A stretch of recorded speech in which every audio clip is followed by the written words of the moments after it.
नमस्कार। मैं doctor Amit किन्नरे, consultant cardiologist. मैं काम करता हूँ जबलपुर में नेताजी सुभाष चंद्र बोस मेडिकल कॉलेज। शासकीय एक अधिकारी हूँ वहाँ पर, एक शासकीय चिकित्सक हूँ। और आज इस नवंबर के इस महीने में बड़ा ही सुहावना एक संडे जो हमें मिला है, और साथ में हमारे साथ बैठे एक बहुत ही विशिष्ट एक व्यक्ति जो मेरे एक मित्र भी है, परम मित्र है, जो काफ़ी सालों से हम लोग जुड़े हुए भी साथ में।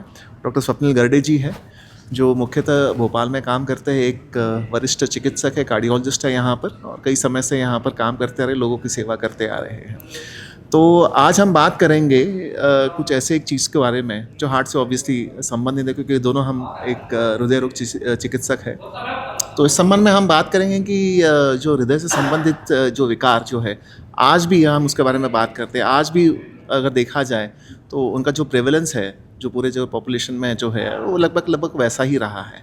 तो ऐसा नहीं कि जो आम जनता है उसके बारे में जागरूक नहीं है, बट इसके बावजूद भी अगर देखा जाए, इतने सारी चीज़ें जो आज निकल कर आ रही है सामने, आज भी अगर देखें तो हृदय रोग विकार वैसे के वैसे ही बने हुए हैं, कुछ हद तक बड़े भी है अगर मैं मानता हूँ तो सर के साथ में यही डिस्कस करने वाला हूँ, इनसे चर्चा विचार विमर्श यही करने वाला हूँ कि इस पूरे चीज़ को, इस जो पूरे डिसीज़ को, इस जो विकार है, इसको किस प्रकार से कम किया जा सकता है, किस प्रकार से इसके ऊपर रोक लगाई जा सकती है। तो कुछ चीज़ों से मैं सर से अभी चर्चा करने वाला हूँ। तो सर नमस्कार आपका इस ब्रॉड ब्रीफिंग में, इस ब्रॉड वीडियो पॉडकास्ट में। तो आप प्रेवलेंस के बारे में क्या करेंगे? वर्तमान जो स्थिति बनी है हार्ट की, जो यहाँ पर जो है रोग जो है, इसके बारे में आप क्या कहेंगे?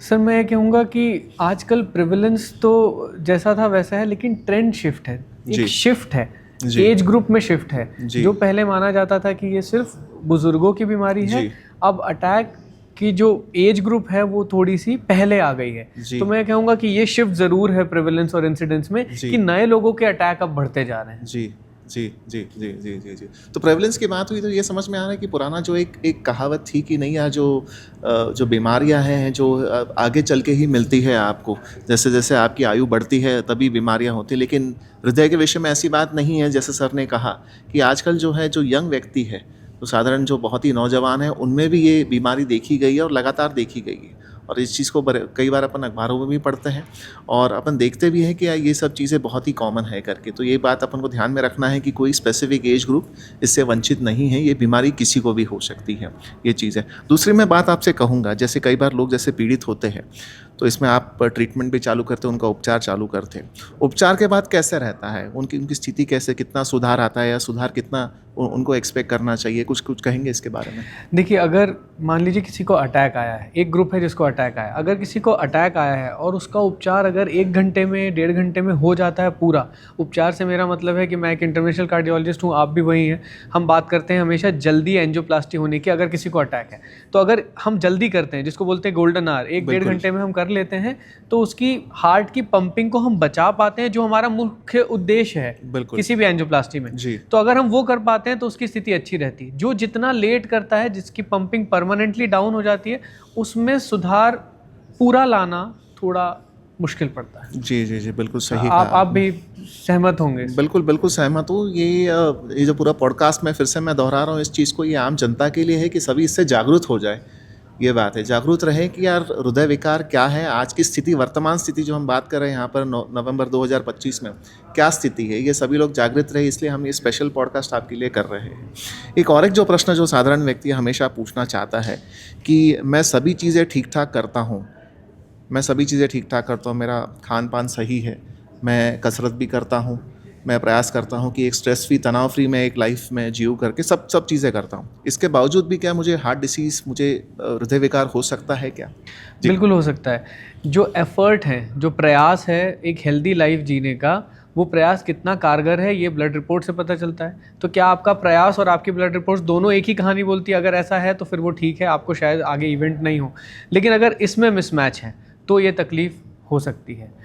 दूसरी चीज़ ये कि कई बार ऐसा होता है कि जेनेटिक्स रिस्पॉन्सिबल होते हैं। इसका मतलब जो हमको हमारी शरीर की बनावट हमारे पूर्वजों से मिली है, उसमें भी कई बार कोलेस्ट्रॉल की विकृति होती है और वो बढ़ जाता है, जिसको सिर्फ दवाइयों के माध्यम से कंट्रोल किया जा सकता है। आप चाहे कितनी एक्सरसाइज कर लें, वो आप लिमिट पे नहीं पहुंच सकते।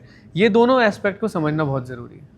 बिल्कुल सही कहा सर ने, ये बात है। जाते जाते बस मैं एक आखिरी कुछ सवाल मैं पूछूंगा सर से कि इन्होंने जैसे कहा कि यार विकृति कभी भी हो सकती है, चाहे सब कुछ आप ठीक ठाक क्यों ना करो, आप आपकी जीवन शैली बिल्कुल सही रहे, इसके बावजूद भी हो सकता है। तो जैसे कई मरीजों का एक सवाल रहता है, एक प्रश्न रहता है जो मुझे लगता है कि बहुत ही इंपॉर्टेंट है, महत्वपूर्ण है, कि हमें डॉक्टर साहब को कब दिखाना चाहिए या हमें टेस्ट करने चाहिए कि हमें हार्ट की समस्या हो सकती है, नहीं हो सकती है। कई लोग पहले से ही जागरूक रहते हैं, यार मुझे हार्ट का विकार हो सकता है, तो इसके लिए मुझे किसी कार्डियोलॉजिस्ट को विजिट करना चाहिए, उनकी तरफ जाना चाहिए, उनको दिखाना चाहिए। हो सकता है मेरे पास कुछ ऐसे सिम्टम, कोई लक्षण ना हो या बहुत ही मामूली से लक्षण हो, तो उसके लिए क्या करना चाहिए, आपकी क्या सलाह होगी? जी। सर मैं ऐसा मानता हूँ कि हमारा शरीर हमसे झूठ नहीं बोलता। अगर आपके शरीर में कोई भी प्रॉब्लम आ रही है जो आपको लगता है कि एक वार्निंग साइन है, जो चेतावनी है, आप प्लीज़ अपने डॉक्टर से जाके मिलिए। उससे ज़्यादा शरीर आपसे सच नहीं बोल सकता, और उसने अगर वार्निंग साइन दे दी तो उसको वहीं पे ठीक करना चाहिए, बल्कि हम उसको किसी इमरजेंसी में डील करें। बहुत बहुत धन्यवाद मैं चाहूँगा। ऐसे और पॉडकास्ट आगे चलते रहेंगे। मैं डॉक्टर स्वप्निल गर्डे साहब का बहुत बहुत धन्यवाद मानता हूँ कि उन्होंने कुछ इस जो अपना विलक्षण समय यहाँ पर निकाल के कुछ मिनटों में ये फिर से आपके सामने ये प्रस्तुत करने का प्रयास किया है कि हार्ट के विकार के संबंध में और हार्ट की जो जो सुदृढ़ता है किस प्रकार से बनाई जाए। बहुत बहुत धन्यवाद सर, नमस्कार, प्रणाम। Thank you.